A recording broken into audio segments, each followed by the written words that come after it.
Devdas TC Mathew ഒഫീഷ്യലാണ്, അദ്ദേഹം KCA president, കാര്യങ്ങൾ വ്യക്തമാക്കുകയാണ്. വിമർശനങ്ങൾക്ക് കൃത്യമായ മറുപടി, അങ്ങനെ അദ്ദേഹത്തിന്റെ വാക്കുകളെ കാണാൻ കഴിയുമോ? കാര്യങ്ങൾ പഴുതടച്ചാണ് BCCIയും KCAയും ഒക്കെ പോകുന്നത്, സഞ്ജുവിന്റെ കാര്യത്തിൽ അടക്കം എങ്ങനെ കാണുന്നു?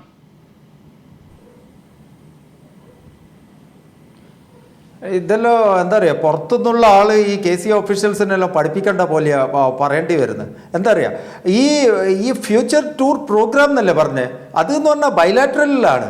അതെന്ന് പറഞ്ഞാൽ ഇപ്പോൾ വെസ്റ്റ് ഇൻഡീസ് പ്ലേസ് ഇപ്പോൾ പാവായിപ്പോയി. എങ്ങനെയാണ് കൊച്ചിയിൽ കളിക്കില്ല എന്ന് പറഞ്ഞത് പ്ലേസാണ്. ക്യാപ്റ്റൻ ഡയറക്റ്റായിട്ട് മൈക്കിൻ്റെ മുമ്പ് എന്ന് പറഞ്ഞാൽ കളീൻ്റെ ഉള്ളിൽ നിന്ന് ഒരു അമ്പയറെ ഔട്ടായാൽ ഒന്ന് കണ്ണുരുട്ടിയാൽ പോലും ലെവൽ 2, ലെവൽ 3 എല്ലാം ഒഫൻസ് ഉള്ള എടുത്താണ് ഒരു മൈക്കിൻ്റെ മുമ്പ് നിന്ന് ഒഫീഷ്യലി ഇന്ന് വരെ കാണാത്ത, ക്രിക്കറ്റ് ചരിത്രത്തിൽ കാണാത്ത വിധമുള്ള പ്രൊട്ടസ്റ്റ് ബ്രാവോ നടത്തിയത്. അതിനെതിരെ നടപടി എടുക്കേണ്ടതിന് വരെ ഇപ്പോൾ ബോർഡായി തെറ്റുകാറ്. ബോർഡുമാണ് ഒരു ബൈലാറ്ററൽ ഇതാക്കേണ്ടത് റൂൾ പ്രകാരം. ആ റൂളൊന്നും അറിയാത്ത ആളാ ഈ KCA എന്ന് പറഞ്ഞാൽ. വെറും ഈ വൺ ഡേ നടത്താനല്ല KCA. BCCI എന്ന് പറഞ്ഞാൽ board of cricket four control in India, regulate ചെയ്യാനാണ്. അതിൻ്റെയും ബോഡിയാണ് ഇന്റർനാഷണൽ ക്രിക്കറ്റ് കൗൺസിൽ, അതും ഒരു റെഗുലേറ്റഡ് ബോഡിയാണ്. അപ്പോൾ ICC 2012 വെസ്റ്റ് ഇൻഡീസിൽ ഗെയിലിൻ്റെ പ്രശ്നത്തിൽ ഇടപെട്ട് സോൾവ് ചെയ്തില്ലേ, അതുപോലെ ഇടപെടേണ്ടിയല്ലേ ഇതെല്ലാം. എന്നിട്ട് ഈ ഒരു ഇങ്ങനത്തെ റീസൺസ് ഫോർ സീസൺസ് പറയുക, ശ്രീനിവാസന് വോട്ട് ചെയ്തുകൊണ്ട് കുറേ പൈസ കിട്ടുക, ഫണ്ട് ഇതാക്കുക, അത് മാത്രമുള്ള ജോബായി മാറിയിരിക്കുന്നു KCAയും അതർ അസോസിയേഷൻസിനും. ഇനി രണ്ടാമത്തത് സഞ്ജുവിൻ്റെ കേസ്. അനന്തപത്മനാഭന് പണ്ട് നോയൽ ഡേവിഡിനെയാണ് വിട്ടിന് ഈ കോട്ട സിസ്റ്റം പ്രകാരം. ബഞ്ച് ഓഫ് ജോക്കേഴ്സ് ആയത്. ഇംഗ്ലണ്ടിൽ എങ്ങനെയാണ് ഇംഗ്ലണ്ടിൽ വൺ ഡേ ടീമിലും T20യിലും കൊണ്ടുപോയ സഞ്ജു ഇവിടെ വന്ന് പറഞ്ഞു 14 അംഗ ടീമിൽ ഹോം സീരീസിൽ സഞ്ജുവിനെ എടുക്കാൻ പറ്റൂല. എന്നിട്ടും 15 അംഗ ടീമാക്കി പട്ടേലിനെ ഇട്ടു. ഇപ്പോൾ കുൽദീപ് യാദവിന് ഇപ്പോൾ 19 വയസ്സല്ലേ ഉള്ളൂ. കുൽദീപ് യാദവിന് TC മാത്യു പറഞ്ഞ വേർഡിക്റ്റിന് കുൽദീപ് യാദവിന് ബോധ്യല്ലേ, ഒരു രഞ്ജി പോലും കളിച്ച. അങ്ങനത്തെ ഇപ്പം പറയുന്ന A ടീമിലെ കൂടി ടീമിനുള്ള ഓസ്ട്രേലിയയിൽ നിന്ന് പെർഫോം ചെയ്തില്ലേ സഞ്ജു ഈസ് എ 5 year 15 yearsൽ രഞ്ജി ഡെബ്യൂ ചെയ്ത പ്ലെയറാണ്. അയാളെ കൊണ്ടാണ് പറയുന്നത്. ഇത് ആരെ വിഡ്ഢിയാക്കാനാ ഈ പറഞ്ഞ കോട്ട സിസ്റ്റം? എന്താ പറയുക, ഈ സിസ്റ്റത്തിൽ സഞ്ജുവിന എങ്ങനെയെങ്കിലും ഓസ്ട്രേലിയൻ ടീം എന്താ പറയുക, ധോണിക്കുള്ള ഏറ്റവും വലിയ ഭീഷണി സഞ്ജു ആണ്. എന്ന് പറഞ്ഞാൽ ഓവർസീസിൽ 11 ടെസ്റ്റ് തോറ്റ ആളാണ് ധോണി. അപ്പോൾ എന്ന് പറഞ്ഞാൽ ടെസ്റ്റിൽ ഓവർസീസിൽ പുറത്താക്കണം എന്നുള്ള ഒരു വേർഡിക്റ്റ് വരും. അപ്പോൾ ഓസ്ട്രേലിയന് മുമ്പേ സഞ്ജുവിന് ഇന്ത്യൻ ടീമിൽ പെർഫോം ചെയ്താൽ Sanju will be the first keeper എന്നുള്ളതിലേക്ക് വരും. അത് വരുത്താണ്ട് നിൽക്കാനും ഈ റിവോൾവിംഗ് ഇപ്പം പറഞ്ഞില്ലേ 5 years ആയി വൃദ്ധിമാൻ സാഗ, അല്ലേ ദിനേശ് കാർത്തിക്, അല്ലേ നമ്മൻ ഓജ, അല്ലേ പാർത്ഥിവ് പട്ടേൽ, ഇവർ ഇങ്ങനെ റൊട്ടേറ്റ് ചെയ്യും. പണ്ട് സഞ്ജുവിനെ 2012 ഒരു ഗുജറാത്തിലെ സ്മിത്ത് പട്ടേലിനെ കൊണ്ട് ഏഷ്യ കപ്പിൽ ഫോം ഔട്ടായപ്പോൾ ഔട്ടാക്കീന്. എന്നിട്ട് അതോടെ അല്ലെങ്കിൽ അണ്ടർ 19 വേൾഡ് കപ്പിന്റെ മെഡല് സഞ്ജുവിന്റെ മുകളിൽ വേണ്ടിയായിരുന്നു. എന്തെല്ലാം നടക്കുന്നു ഇതെല്ലാം എന്ന് പറഞ്ഞാൽ ഈ അപ്പക്കഷ്ണം തിന്ന് കുറച്ച് കോട്ട സിസ്റ്റം ആക്കി. ഇപ്പൊ രഞ്ജിയിൽ പോലും സഞ്ജു, ഇപ്പൊ രഞ്ജിയിലെ പ്ലേയേഴ്സിന് നമ്മളെ കേരള പ്ലേയേഴ്സിന്റെ 2 സ്ഥാനം കർണാടകയിലെ ഏതോ കർണാടക ടീമിൽ പോലും ഇല്ല, ആസാം ടീമിലുള്ള ഒരു പവന് അമിത് വർമ്മക്കെല്ലാം കൊടുത്തിരിക്കുക. ഇപ്പൊ വില രഞ്ജി ടീം പോലും വിൽപ്പനയായി, അതിലാ പോകുന്നത്. ഇനി സഞ്ജുവിന്റെ ടീം കേരള രഞ്ജി ടീം തന്നെ പുറത്താവുന്ന എനിക്ക് തോന്നുന്നു. നടപടികളിൽ കളിക്കാർക്കും ഇന്ത്യൻ ക്രിക്കറ്റിനും അത് പോയ നാടകങ്ങൾ ഏതു തരത്തിലേക്കാകും പ്രതിരോധകരമാവുക? Doctor K. അജിത് കുമാറിലേക്കും ശ്രീകുമാരൻ നായരിലേക്കും ദേവദാസിലേക്കും തിരികെ എത്താം. ഇന്ത്യൻ പരമ്പര മുന്നറിയിപ്പില്ലാതെ റദ്ദാക്കിയ വെസ്റ്റ് ഇൻഡീസ് ക്രിക്കറ്റ് ടീമിനെതിരെ BCCI നിയമ നടപടി സ്വീകരിക്കുമെന്ന് പറയുമ്പോൾ ശ്രീകുമാരൻ നായരിലേക്ക്. ശ്രീകുമാരൻ നായർ, ഈ വാർത്ത BCCIയുടേത് വരുമ്പോൾ തന്നെ ഇന്ന് ഇതുമായി കണക്ട് ചെയ്യാൻ കഴിയുന്നത്, നമ്മുടെ ചർച്ചയുമായി ഉരുത്തിരിയുന്നത്, ഹോക്കി ടീമിന്റെ മുഖ്യ പരിശീലകൻ ടെറി വാൾഷ് രാജിവെച്ചുകൊണ്ടയച്ച ഇമെയിൽ സന്ദേശത്തിൽ പറയുന്നത് കായിക അധികൃതരുടെ ഇടപെടൽ. ഒരുപക്ഷെ താങ്കൾ ചർച്ച ചെയ്യുമ്പോഴും അജിത് കുമാർ, കമാൽ വരദൂർ, ദേവദാസ് ഒക്കെയും പറയുന്നതിൻ്റെ മറ്റൊരംശം ഇവിടെയുണ്ട്. ഒന്ന് കണക്ട് ചെയ്യുകയാണെങ്കിൽ ഇതൊക്കെയും ഇന്ത്യൻ കായിക രംഗത്ത് ഒരു വേറൊരു അവസ്ഥയിലേക്ക്, ഒരു നെഗറ്റീവ് അംശത്തിലേക്ക് നിലനിൽക്കുകയാണോ ശക്തമായി തന്നെ?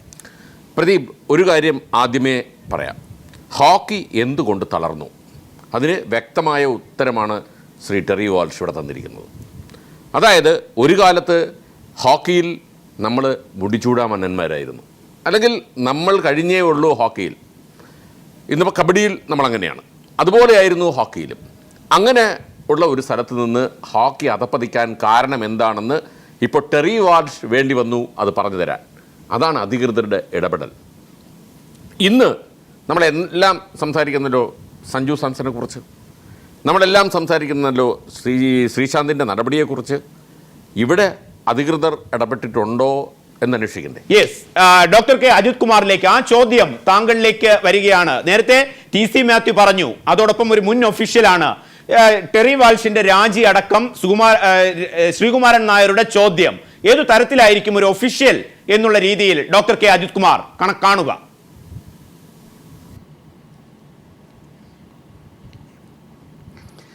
ആദ്യം പറയാനുള്ളത് TC മാത്യു പറഞ്ഞ പലതും ശുദ്ധ അബദ്ധമായിരുന്നു. അത് പറയാതെ പറ്റില്ല. കാരണം താങ്കളൊരു നല്ലൊരു ചോദ്യം അദ്ദേഹത്തോട് ചോദിച്ചു. BCCI നിയമ നടപടി വെസ്റ്റ് ഇൻഡീസ് ബോർഡിൻ്റെ അഗൻസ്റ്റ് എവിടെ എടുക്കുന്നത്? ഇന്ത്യയുടെ സുപ്രീം കോർട്ടിലാണ് എടുക്കാൻ പോണേ, അതോ വെസ്റ്റ് ഇൻഡീസിൻ്റെ സുപ്രീം കോർട്ടിലോ? ഒരു നിയമ നടപടി നടക്കാൻ പോണില്ല. ഈ ചോദ്യത്തെ ഉത്തരവും തന്നില്ല. ആദ്യത്തെ പ്രശ്നം. രണ്ടാമത് പറഞ്ഞു പ്രോബ്ലം, വെസ്റ്റ് ഇൻഡീസ് ബോർഡ് എവിടെ പ്രശ്നം ഉണ്ടാക്കി? അവരെ കോൾ ഓഫ് ഒന്നും ചെയ്തില്ല. ടൂർണമെൻറ്റ് പ്ലെയേഴ്സല്ലേ റെബൽ ചെയ്തത്. നമ്മളൊക്കെ ഇത് കണ്ടതല്ലേ? ശ്രീ ദേവദാസ് പറഞ്ഞതിനായിട്ട് പൂർണ്ണമായിട്ട് ഞാൻ യോജിക്കുന്നു. പ്ലെയേഴ്സ് മുഴുവനും ഇതിപ്പോൾ എന്താണെന്ന് പറഞ്ഞാൽ ഫ്രാഞ്ചൈസീസിൻ്റെ പ്രഷറാണ് IPL. അല്ലാതെ വെസ്റ്റ് ഇൻഡീസ് പ്ലെയേഴ്സിനോടുള്ള പ്രേമമൊന്നുമല്ല. ഫ്രാഞ്ചൈസീസ് കൃത്യമായിട്ട് പറഞ്ഞിട്ടുണ്ട്, വെസ്റ്റ് ഇന്ത്യൻ ക്രിക്കറ്റേഴ്സ് ഇല്ലെങ്കിൽ അവർക്ക് മുന്നോട്ട് പോകാൻ പറ്റില്ല. ഏറ്റവും പ്രധാനപ്പെട്ട ഫ്രാഞ്ചൈസി ആരാ? ICC ചെയർമാൻ ശ്രീനിവാസൻ തന്നെ. ശ്രീനിവാസൻ അനുവദിക്കുമോ അദ്ദേഹത്തിൻ്റെ ചെന്നൈ സൂപ്പർ കിങ്സിൽ നിന്ന് ബ്രാവോനെയും സ്മിത്തിനെയും ഡ്രോപ്പ് ചെയ്യാൻ? ഒരിക്കലുമില്ല. പെട്ടെന്ന് BCCIക്ക് ബോർഡിനോടുള്ള വിഷമമായി. നമുക്ക് ശരിക്കും കൃത്യമായിട്ട് കണ്ടതല്ലേ? മാത്യു പറയുമ്പോൾ എനിക്ക് ആക്ച്വലി മാത്യു ഇപ്പോഴും ഉണ്ടാവേണ്ടതായിരുന്നു. അങ്ങനെ എനിക്ക് തിരിച്ചോട് റിപ്ലൈ കൊടുക്കണമെന്നുണ്ടായിരുന്നു. അദ്ദേഹത്തിന് ഇതിൻ്റെ ഉത്തരം തിരിച്ചു തരാൻ പറ്റില്ല. കാരണം പ്ലെയേഴ്സാണ് റബ്ബൽ ചെയ്തത്, അല്ലാണ്ട് ബോർഡൊന്നുമല്ല. പിന്നെ ബോർഡിൻ്റെ പ്രശ്നം, ബോർഡ് ഇദ്ദേഹത്തെ ഇൻഫോം ചെയ്തില്ല എന്ന് മാത്യുവിന് ഡിനൈ ചെയ്യാൻ പറ്റുമോ? കൃത്യമായിട്ട് സഞ്ജയ് പട്ടേലിനോട് ബോർഡ് അതാണ് ഈ എന്താണ് ഇവർ തമ്മിൽ സംസാരിച്ചത്? അവർ തമ്മിൽ അങ്ങനെ കൃത്യമായിട്ട് സംസാരിച്ചതാണ്. സഞ്ജയ് പട്ടേലാണ് കാമറൂൺ പറഞ്ഞത് കേൾക്കാണ്ടിരുന്നത്. അദ്ദേഹത്തോട് കൃത്യമായിട്ട് സെപ്റ്റംബറിൽ തന്നെ പറഞ്ഞിട്ടുണ്ട്. പിന്നെ ആ ഡിവിഷനെ പറ്റി പറഞ്ഞു, അതും തെറ്റാണ്. ഇതെന്താണെന്നൊരു പ്രശ്നം, ഈ വെസ്റ്റ് ഇൻഡീസ് ക്രിക്കറ്റേഴ്സിൻ്റെ ഈ വരുമാനത്തിൻ്റെ 80% ഈ ടോപ്പ് ടെസ്റ്റ് പ്ലേയേഴ്സിനാണ് കൊടുത്തിരുന്നത്. ഈ വെസ്റ്റ് ഇൻഡീസ് ബോർഡ് കണ്ടെന്താ, ഇവർക്കൊക്കെ ഇത്ര പണം കിട്ടുന്നു, അവരോ പല ടൂർണമെൻറ്റുകളും കളിക്കുന്നു, എന്നിട്ട് അവസാനം വെസ്റ്റ് ഇൻഡീസിൻ്റെ പൊസിഷൻ എന്താ? ടെസ്റ്റിൽ 8ാം സ്ഥാനം, ODIയിൽ 8ാം സ്ഥാനം, T20യിൽ 7ാം സ്ഥാനം. ഈ പ്ലെയേഴ്സാണ് കാരണക്കാർ. അവർ ഈ 8ാം സ്ഥാനത്ത് തുടരുന്ന ഈ പ്ലെയേഴ്സിന് ഇത്രയും പണം നൽകിയിട്ട് എന്താണ് വല്ല ഗുണമുണ്ടോ വെസ്റ്റ് ഇൻഡീസ് ക്രിക്കറ്റിന്? യാതൊരു ഗുണവുമില്ല. അതുകൊണ്ടാണ് അവരുടേത് 40% വെട്ടിക്കുറച്ചത്. ഇപ്പോൾ ഇവർ ചെയ്തിരിക്കുന്നതെന്ന് പറഞ്ഞാൽ, ഇപ്പോൾ 90 പ്ലെയേഴ്സിൻ്റെ ഒരു കോർ ഗ്രൂപ്പ് എടുത്ത് ആ 90 പ്ലെയേഴ്സിന് 60% പ്രതിഫലം അവർക്ക് കൊടുക്കുക. അപ്പോൾ അവർ കൂടുതൽ താല്പര്യം എടുത്തിട്ട് വെസ്റ്റ് ഇൻഡീസിന് വേണ്ടി കളിക്കാൻ വരും. ഈ ബ്രാവോക്കെ ഉള്ളവർക്ക് അവർക്കിപ്പോൾ വെസ്റ്റ് ഇൻഡീസിന് കളിച്ചില്ലെങ്കിലും ഈ 2020 ഒക്കെ കളിച്ച് ഇഷ്ടംപോലെ പണം ഉണ്ടാക്കുന്നുണ്ട് അവർ. എന്നിട്ട് അവർ വെസ്റ്റ് ഇൻഡീസിന് വേണ്ടി എങ്ങനെയാണ് കളിക്കുന്നത്? നമ്മൾ കണ്ടതല്ലേ ധർമ്മശാലയിൽ അവർ കളിക്കുന്നത്? എന്ത് ഇറസ്പോൺസിബിളായിട്ടാണ് അവർ കളിച്ചത്. വെസ്റ്റ് ഇൻഡീസ് എന്നൊരു സ്പിരിറ്റ് ഇപ്പോഴത്തെ സീനിയർ വെസ്റ്റ് ഇൻഡീസ് താരങ്ങൾക്കില്ല. ആ തിരിച്ചു കൊണ്ടുവരാൻ വേണ്ടിയിട്ടാണ് വെസ്റ്റ് ഇൻഡീസ് ബോർഡ് മുന്നോട്ട് വന്നിരിക്കുന്നത്. അതുകൊണ്ട് ഈ പ്ലെയേഴ്സിന് അഗൻസ്റ്റ് അവരൊരു നടപടി എടുക്കുന്നുണ്ടെന്നാണ് ഞാൻ പ്രതീക്ഷിക്കുന്നത്. പക്ഷെ നടപടി എടുക്കാനായിട്ട് ഇപ്പോൾ BCCI സമ്മതിക്കില്ല. ഡോക്ടർ അജിത് കുമാർ, ഒരുപക്ഷെ താങ്കൾക്ക് അതുമായി ബന്ധപ്പെട്ട നെഗോഷിയേഷനെ സംബന്ധിച്ചും എന്തെങ്കിലും കാര്യങ്ങൾ നൽകാൻ സാധിക്കും പ്രേക്ഷകർക്ക്. TC മാത്യു പറയുന്നു, ഓഫർ നമ്മുടെ ഭാഗത്തു നിന്ന് ഉണ്ടായിട്ടില്ല, പക്ഷേ പണം കൊടുക്കൽ അടക്കമുള്ളവ വാർത്തയായി വന്നിരുന്നു. ഏതെങ്കിലും തരത്തിലുള്ള സാധ്യതകൾ അത്തരത്തിൽ ഉണ്ടാകാൻ സാധ്യതയുണ്ടോ?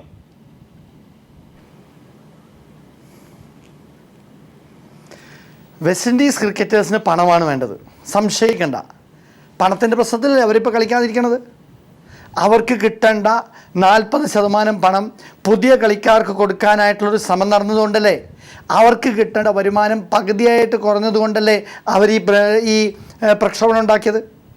അപ്പോൾ പണം കൈമാറിയില്ല എന്ന് മാത്യു നേരിട്ട് അതിൽ ഇടപെട്ടെന്ന് എനിക്ക് തോന്നുന്നില്ല. ഉണ്ടെങ്കിൽ അദ്ദേഹത്തിന് അത് പറയാനായിട്ട് വിഷമമൊന്നും ഉണ്ടാവില്ല, അതെനിക്ക് നന്നായിട്ടറിയാം.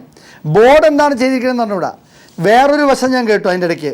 ബോർഡ് കൊടുത്തത് അവർക്ക് കൊടുത്തിരുന്ന ഗ്യാരണ്ടി മണിയുടെ ഒരു അഡ്വാൻസാണ് കൊടുത്തതെന്ന് ചില ബോർഡ് മെമ്പേഴ്സ് അൺഒഫീഷ്യലായിട്ട് പറഞ്ഞതായിട്ട് ഹിന്ദു റിപ്പോർട്ട് ചെയ്ത് ഞാൻ കണ്ടു. അൺഒഫീഷ്യലായിട്ട്. കാരണം ഇപ്പോൾ ബോർഡ് ശരിക്കും പറഞ്ഞാൽ ഇവരുടെ ഗ്യാരണ്ടി മണി ഞാൻ കേട്ടത് വ്യക്തമല്ല. ഏകദിനങ്ങൾക്ക് $70,000, 2020ക്ക് $30,000, മറ്റേ 5 ഡേ ടെസ്റ്റിന് $1,00,000.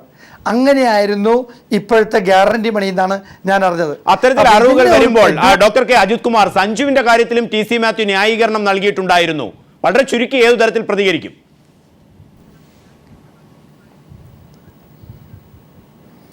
അത് ഞാൻ ആക്സെപ്റ്റ് ചെയ്യുന്നുണ്ട്. കാരണം സഞ്ജു ഇപ്പോൾ ഒരു ടെസ്റ്റ്, ഒരു ODI കളിക്കാനുള്ള സാഹചര്യത്തിൽ എത്തിയോ എന്ന് താങ്കൾ എന്നോട് ചോദിച്ചാൽ അദ്ദേഹം ഇനി അത് പ്രൂവ് ചെയ്യാനുണ്ട്.